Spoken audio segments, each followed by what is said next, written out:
Sidang jemaat yang dikasihi Tuhan Yesus Kristus, kita baru sama-sama membaca dari 2 Korintus pasal yang ke-10 ayat pertama hingga ayat yang ke-11. Maka tema yang diberikan oleh Gereja Kristen Protestan Injil Indonesia ialah sikap dalam membela pelayanan. Sidang jemaat yang dikasihi Tuhan Yesus Kristus, tentu kita tahu kondisi COVID saat ini. Sebagai jemaat, kita sedang melaksanakan ibadah di rumah. Dan saya percaya bahwa Gereja Kristen Protestan Injil Indonesia yang ada di daerah-daerah yang memang tetap mengikuti protokol kesehatan, yang masih sementara beribadah di rumah-rumah. Saya percaya bahwa minggu yang kudus ini Tuhan mempersatukan kita untuk tetap setia dalam segala kondisi-kondisi yang ada. Kita tetap percaya bahwa kita tidak berpisah dari baik Tuhan, tetapi bagaimana kita lebih mengantisipasi kondisi saat ini. Dan juga kita harus tetap percaya bahwa Tuhan tidak pernah meninggalkan kita. Oleh sebab itu, sidang jemaat yang dikasihi Tuhan Yesus Kristus, pembacaan dari 2 Korintus 10 ayat 1 hingga ayat yang ke-11 ini menggambarkan bagaimana perilaku dan kondisi keadaan jemaat Korintus pada saat itu, yang kita melihat bahwa Rasul Paulus dengan satu sikap membela pelayanan, Rasul Paulus mengalami banyak masalah yang terjadi pada jemaat Korintus. Dan bukan masalah itu terjadi satu kali saja, tapi berulang-ulang kali. Apalagi Rasul Paulus dituduh sebagai pemimpin yang lemah dan penakut. Tetapi kita lihat sosok dari Rasul Paulus, dia tetap konsisten. Apapun kondisi jemaat di Korintus, dia tetap menghadapinya dengan lemah lembut. Karena di sana terjadi kecurangan. Hidup orang Kristen di sana kebanyakan sesuai mereka melakukan hidup secara duniawi. Kondisi di Korintus banyak sekali kita melihat berbagai hal yang terjadi, tetapi keberanian dari Rasul Paulus, ia bertindak dengan keras terhadap orang-orang tertentu, yaitu bagaimana dia menghadapi kesukaran-kesukaran yang terjadi pada jemaat. Banyak sekali prinsip-prinsip jemaat, ada orang-orang yang angkuh dan sombong, dan mereka selalu bertindak dengan apa maunya mereka. Mereka tidak melihat bagaimana kondisi saat itu, sehingga Rasul Paulus siap untuk membina. Rasul Paulus siap untuk membenarkan, karena ia tahu bagaimana ia mendapat kuasa dari Kristus. Di sanalah ia membangun orang-orang untuk bertobat. Rasul Paulus katakan bahwa ia harus memiliki pengertian yang benar mengenai kehendak Allah. Sikap dalam membela pelayanan yang dilakukan oleh Rasul Paulus menggambarkan suatu tekad dari pribadinya dalam melayani Tuhan. Jemaat kekasih Tuhan, prinsip yang ada dalam diri Rasul Paulus ini tanda bahwa dia menghormati Tuhan demi pelayanan.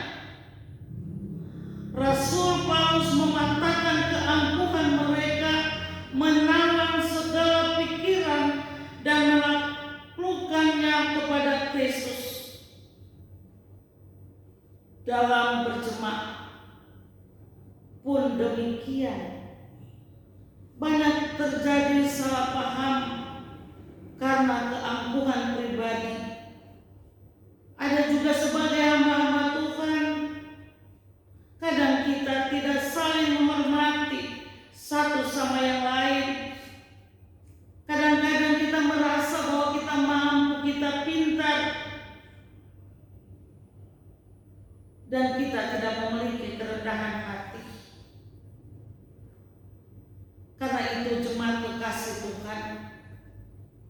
sebagai hamba-hamba Tuhan, kita membela kebenaran itu. Kita harus menjauhkan perasaan-perasaan negatif. Artinya menghadapi jemaat, kita harus dengan rendah hati. Kita harus memikirkan bahwa sesuatu yang terjadi itu kita harus menanggapinya dengan senyum. Firman Tuhan mengajarkan kita semua untuk menawan setiap pikiran negatif. Jauhkan semuanya dari pikiran kita sebagai hamba-hamba Tuhan. Karena kita sebagai hamba-hamba Tuhan adalah pelayan-pelayan yang Tuhan utuskan untuk bagaimana kita membina jemaat. Kita melakukan pelayanan, tidak akan ada pembaharuan jika kita egois. Karena saya yang hebat misalnya, ini bukan lagi kita membela pelayanan, tetapi kita menghancurkan pelayanan.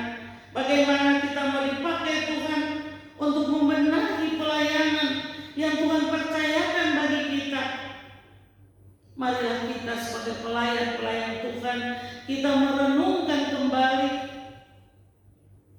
Kita seharusnya lebih awal mendisiplinkan kehidupan kita. Kita harus juga mempunyai pikiran positif supaya kita melakukan tugas-tugas pelayanan itu. Pemikiran kita sesuai dengan pikiran Kristus, jangan dengan pikiran kita sendiri. Saya mengutip Filipi 4 ayat 8, di sana berkata, jadi akhirnya saudara-saudara semua yang benar, semua yang mulia, semua yang adil, semua yang suci, semua yang manis, semua yang sedap didengar, semua yang disebut kebajikan dan patut dipuji, pikirkanlah semuanya itu. Ingat bahwa Tuhan sangat menghargai iman kita semua, apalagi iman dari pelayan-pelayan Tuhan. Kita harus punya sikap membela pelayanan. Kita harus kembangkan pelayanan itu dengan kebiasaan positif agar itu terarah dengan baik, supaya pelayanan yang kita lakukan, pelayanan yang kita pimpin, yang Tuhan percayakan, itu tidak hancur. Kita harus membuat satu keputusan. Kita harus berjanji bagi diri kita sebagai hamba Tuhan, seperti apa yang dilakukan oleh Rasul Paulus. Ia tahu bahwa ia dipakai Tuhan, ia diberikan kuasa dari Tuhan untuk membangun dan membela pelayanan. Kondisi Gereja Kristen Protestan Injil Indonesia akhir-akhir ini, saya percaya bahwa semua sangat baik. Adalah perjuangan hamba-hamba Tuhan selama ini. Dan saya percaya setiap hamba-hamba Tuhan yang dipercayakan Tuhan untuk memimpin jemaat harus setia. Tidak boleh malas, tidak boleh lari dari tempat tugas berbulan-bulan, tetapi harus tetap dengan setia melayani pekerjaan Tuhan. Kita melayani pekerjaan Tuhan, kita harus melakukan dengan setia, menjalaninya, tugas pelayanan dengan baik. Apa yang harus kita kerjakan demi membela pelayanan, bukan untuk kepentingan pribadi kita sendiri. Semuanya adalah untuk mempertahankan Injil kebenaran, seperti Rasul Pemimpin katakan. Ulangan 32 ayat 4, gunung batu yang pekerjaannya sempurna, karena segala jalannya adil, Allah yang setia dengan tiada kecurangan, adil dan benar. Sidang jemaat yang dikasihi Tuhan Yesus Kristus, penting catatan dalam setiap hamba Tuhan yang melayani, sikap membela pelayanan jika terjadi, kita harus bisa mengatasi dan memperbaikinya dengan catatan bersandar pada kekuatan Allah. Minta agar Tuhan memberikan kesanggupan untuk kita untuk membela pelayanan, dan kita tetap percaya pada kekuatan. Jauhkan kekuatan kita sebagai seorang pelayan, tetapi andalkan Tuhan untuk dapat menolong kita mengatasi segala persoalan yang ada di dalam jemaat. Itulah hamba Tuhan yang mampu membela pelayanan. Semoga Tuhan Yesus Kristus, sumber kasih dan kebenaran, memberikan kekuatan bagi kita semua.